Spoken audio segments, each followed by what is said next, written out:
Je ne me serais pas vu être agriculteur sans être en bio. L'idée, c'est de produire le plus sainement possible en ayant le moindre impact, voire même un impact favorable sur l'environnement dans lequel je travaille.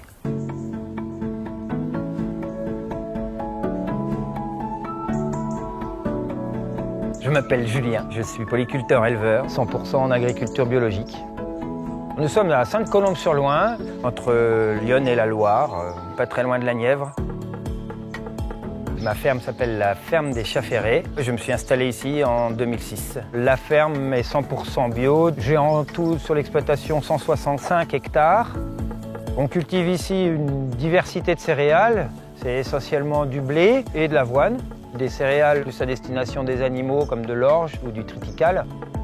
Et puis en protéagineux, des févroles, des pois et puis des lentilles.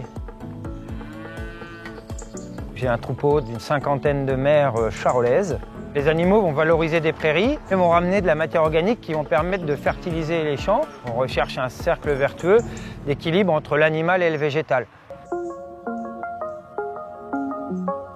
Je suis adhérent à la COCEBI, la coopérative de céréales Bio-Bourgogne, qui s'est fondée autour de la collecte et de la valorisation de grains biologiques. Le fait de travailler avec un groupement qui s'est structuré autour de l'agriculture biologique, c'est pas l'agriculteur qui s'adapte uniquement à son groupement, c'est que le groupement considère qu'en bio, on a besoin d'une diversité de cultures et le groupement s'engage à tout collecter.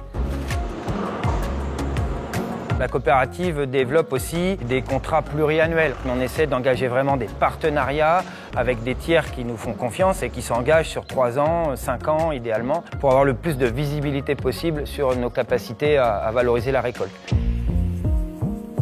Par rapport à l'avoine, il y a 2 réflexions qui se sont croisées. L'avoine est une culture intéressante dans une rotation bio. Et puis derrière, commercialement, on sentait aussi une demande arriver avec le développement du sans gluten, des boissons végétales. On fournissait déjà un peu d'avoine pour faire du flocon à des partenaires qui floconnaient chez des tiers, dans des outils parfois qui n'étaient pas dédiés qu'à de la production bio.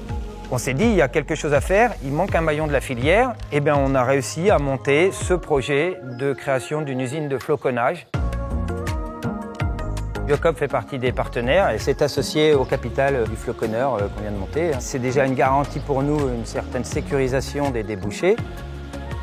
Biocoop, c'est une coopérative qui a veillé à associer les producteurs dans son mode de gouvernance. C'est hyper important pour nous producteurs de pouvoir être entendus dans les maillons aval. C'est déjà un signe d'intérêt et un signe de fiabilité pour moi.